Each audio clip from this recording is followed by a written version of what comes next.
Le Conseil qui a adopté un décret portant réglementation de l'abattage et de l'exportation des asins, des camelins, des équins et de leurs produits au Burkina Faso. L'adoption de ce décret permet, selon le Conseil, de doter notre pays d'un cadre juridique réglementant l'abattage et interdisant l'exportation des asins, des camelins, des équins et leurs produits. Pour aller plus loin dans cette décision, je reçois le ministre en charge des ressources animales et halieutiques, M. Sommango Koutou. Bonsoir. Bonsoir, Kousseni. Merci de venir répondre à nos questions. On l'a vu récemment, l'abattage des ânes à Balolé, à quelques encablures de Ouagadougou, a défrayé la chronique. Est-ce que de façon générale, vous pouvez nous donner une idée de ce que ce phénomène représente à travers le pays? Parce qu'il n'y a pas que seulement Balolé, il y avait aussi dans la Kossi. Oui, effectivement. C'est un phénomène qui ne s'est pas seulement produit à Balolé, c'est pratiquement dans 6 régions du Burkina Faso, le centre, l'est, le Sahel, la Boukou du Moun, le centre-ouest, etc. Et quand on regarde les chiffres, jusqu'en fin 2015, nous étions encore dans les normes, à peu près moins de 25 000 ânes tués dans le Burkina Faso. Et c'est à partir de 2015, en fin d'année 2015, que effectivement le nombre a progressé de façon exponentielle pour prendre une ampleur assez inquiétante dans les premiers mois de 2016, qui nous a poussé, en tout cas, dans le premier semestre 2015, nous sommes à près de 65 000 pots que nous avons pu contrôler aux frontières. Et là, nous ne comptons même pas avec l'abattage clandestin, qui fait peut-être le double de ce que nous avons pu contrôler aux frontières. Oui, et la population générale de ZAN au Burkina est estimée à plus de 1 million. Oui, notre recensement nous donne 1 337 000 asins pour 2015. Et selon nos projections, d'ici 2019, nous serons à peut-être 1,5 million, puisque vous n'êtes pas sans savoir que l'âne est un animal qui se reproduit très difficilement. Et pratiquement, l'ânesse met bas tous les 2 ans en moyenne. Et un an, c'est vraiment exceptionnel, sinon c'est vraiment 2 à 3 ans que l'ânesse met bas. Donc, alors quand on essaie de faire l'extrapolation des abattages, en 2019, nous aurons 1,7 million et quelques ânes battus. Ce qui veut dire qu'en 2020, si nous laissons courir, on aura plus d'ânes en début 2020. Oui, monsieur le ministre, est-ce que vous avez une idée de ce que ces peaux d'âne peuvent servir? Parce que quand il y a engouement, certainement qu'il y a un intérêt particulier.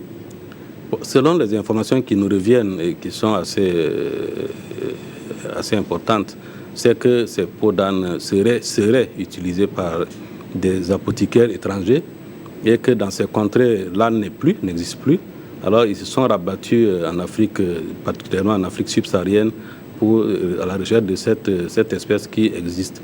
Ce n'est pas seulement au Burkina Faso. Déjà, on dit que dans un pays du centre, l'Afrique centrale, au Tchad particulièrement, l'espèce est devenue très rare parce que ça a commencé par là-bas, ça a envahi le Mali, le Sénégal, pour aujourd'hui être le tour du Burkina Faso. Donc, il semblerait que c'est pour des produits pharmaceutiques, puisque c'est des apothicaires. Et là, c'est tout ce que nous avons comme information. Et là n'est pas le problème. Notre problème est que nos amis les ânes sont en train de disparaître et nous avons voulu quand même mettre un frein pour essayer de revoir les perspectives. Justement, et ce décret pris en Conseil des ministres ce matin comble ce vide juridique.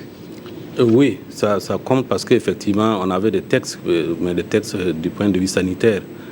Mais on ne savait pas, puisque jusque-là, comme je le dis, jusqu'en 2015, fin 2015, personne n'avait imaginé l'exportation de peau d'âne, puisque nous n'avons jamais, de nos statistiques en tout cas, nous n'avons pas enregistré une seule peau d'âne d'exporter jusqu'en début 2015. Ce n'est qu'à partir de 2015 qu'effectivement cette peau a commencé à être recherchée.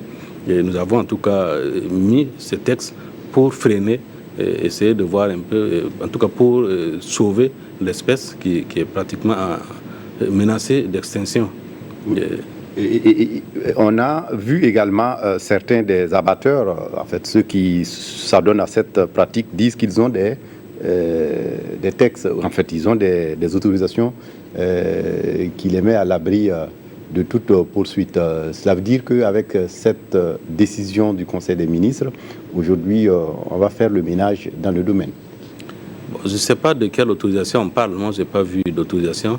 Je sais que même l'abattoir qui a fait la chronique, Balolé, effectivement, c'est un abattoir privé, mais de ce que je sais, du texte que j'ai reçu, en tout cas, Balolé était destiné à l'abattage de bovins et de caprins et d'ovins, pas d'ânes. C'est parce que ces derniers temps, c'est un commerce, la ruée vers la peau a fait qu'effectivement, on s'est concentré à mettre en place une unité d'abattage d'ânes.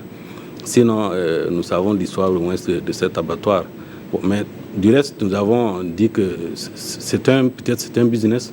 Et pourquoi pas ne pas en profiter? Mais comme je le dis, la reproduction est très difficile sur cet espace, si bien que si nous laissons faire dans les 2 ans, nous n'aurons plus l'espèce. C'est pour ça que nous avons en tout cas voulu réglementer de sorte à ce que nous puissions, dans le laps de temps, essayer de réfléchir comment développer la filière, essayer de voir comment reproduire, développer cet élevage de l'espèce qui va nous permettre à un moment donné de revoir comment la situation. Merci à vous, Monsieur le ministre, d'être passé. Je rappelle que vous êtes ministre en charge des ressources animales et halieutiques et vous êtes venu nous parler de cette loi prise en conseil. Oui, allez-y. Ce que je voudrais ajouter, c'est que nous avons voulu étendre le texte aux équins et aux camelins, entendant par les chevaux et les chameaux, les dromadaires, parce que c'est des espèces qui sont qui ont des similitudes dans notre société, qui ont un certain rôle pratiquement commun dans notre société. Donc nous avons anticipé pour éviter qu'après les ânes, ce ne soit autour de ces espèces-là qui soient attaquées. Merci à vous d'être passé répondre à nos questions. Vous restez avec nous pour la suite du journal.